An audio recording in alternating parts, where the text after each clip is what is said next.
A leader's quota, the positive and concerns, and the 2 W's to not only enhance your leadership and work-life harmony, but also that of those on your team and throughout your organization.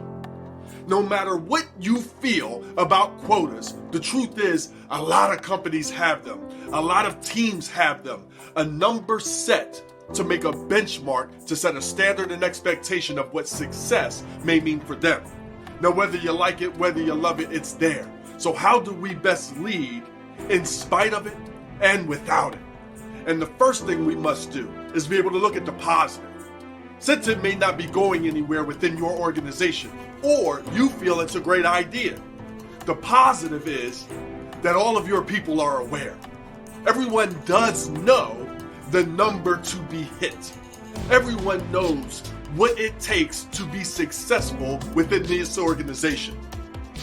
A couple of things to think about when quotas are within your team and organization to enhance your leadership and theirs.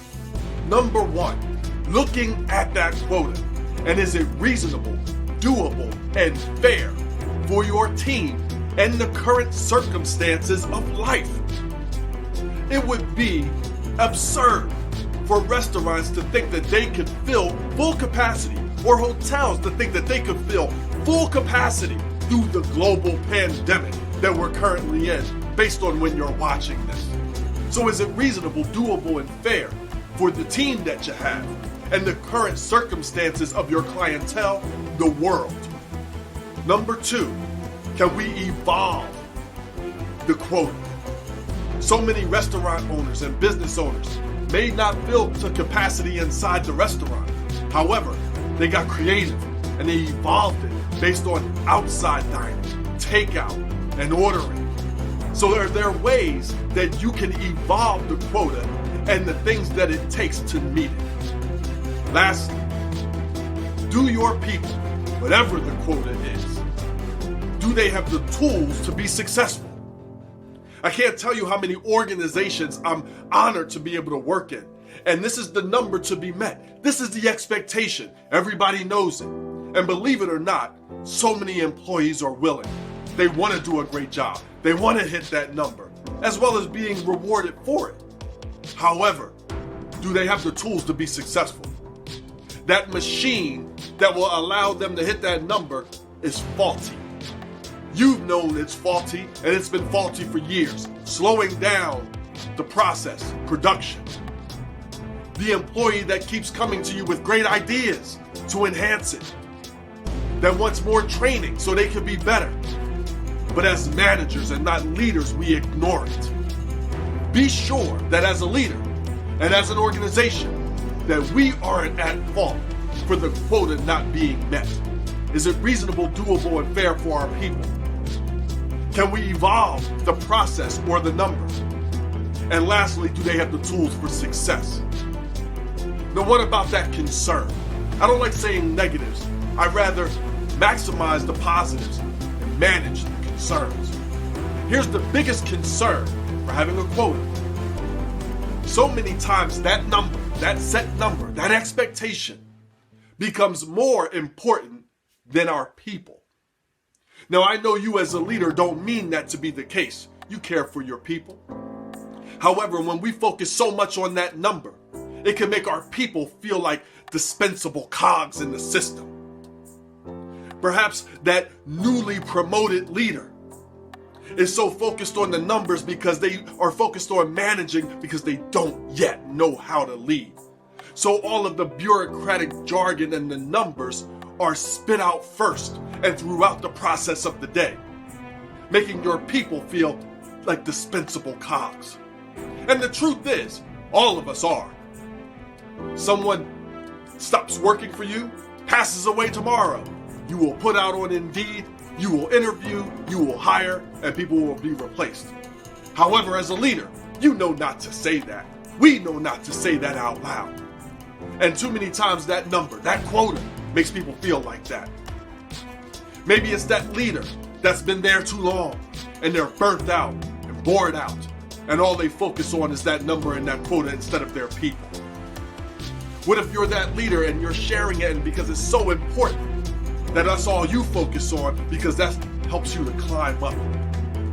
And as that employee that keeps getting that quota jammed down their throat, you may come and do your job. However, it's very hard to do more and go above and beyond. And once that quota is hit, enough is enough. And there's no more willingness to give. So what do we do about that? It's understanding people. When I share with you my 5 types of employees, here's how some of them may look at their quota. The inspired and motivated could care less about the quota because they were going to meet it and blow it out of the water anyway. It's who they are. It's how they're built. The new and unknown, they tend to stick to the pace of the people they were introduced to.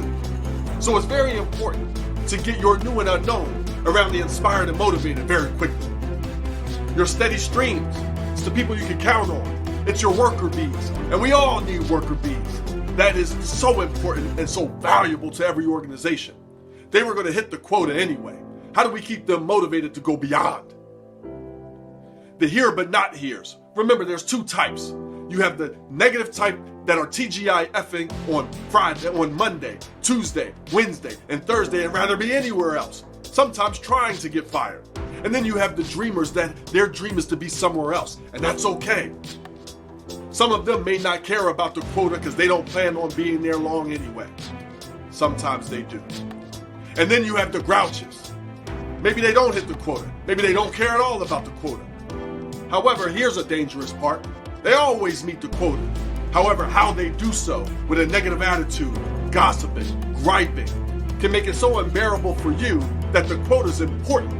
But you know there's more than that. So how do we do this? What do we do to enhance leadership and work-life harmony through the quota? And it's the 2 W's. Know why your people are there and know what's a win for them as well. Why do they want to work for that organization? For you, under you. What do they want to get out of working with you and for you? See, when we know their why, it's amazing what we can always speak to their motivation. The other is what's a win. So many wake up every day and simply do the have-tos of their day, professionally and personally. When we step that up as leaders, and you know what a win is for today. What is a win for today? What is a win for this project? Besides only the number. What's the win that they have? Maybe it's discussed in the one-on-one meetings with your people. Maybe it's discussed in your meetings with your team. Maybe it's discussed in that morning meeting to get everyone going. What's the win? And then we get to marry, you as a leader get to marry the organizational win, that quota, with their win and their why. And now, not only is the number hit, but you can tend to blow it out of the water because now you're caring about your people, inspiring and motivating them to not only your definition and the company's definition of success, but also theirs. So guys, I hope that this resonated with you. And if so, please do it and do it consistently, upping your leadership and work-life harmony and your people's. Guys, if you like this, you're going to love everything at youevolvingnow.com. It's YOU evolvingnow.com. And I look forward to connecting with you, customizing programs with and for you and your team, your leaders, your employees, your organization, and staying connected. Guys, thanks so much. And until next time, enjoy your evolution.